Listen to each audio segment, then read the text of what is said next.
Orang Shah Alam, orang Kelang, orang Petaling Jaya jangan tak tahu Public Gold ada dekat area Sunway Mentari tau, dekat dengan Sami Pyramid. Public Gold bukan ada dekat Menara Public Gold sahaja. Okay, jadi dekat belakang ni adalah Public Gold branch Sunway.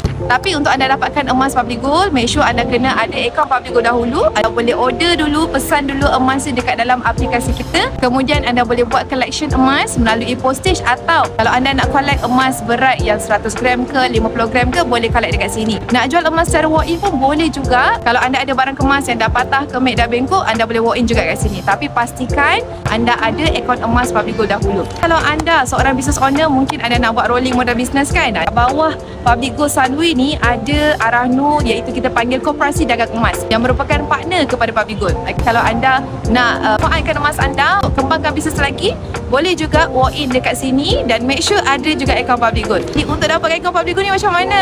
Percuma sahaja. Boleh rujuk pergi video saya dan tengok 5 langkah mudah untuk mulakan simpanan emas anda dengan Public Gold, atau hubungi saya akan bantu anda sebaiknya. Boleh follow.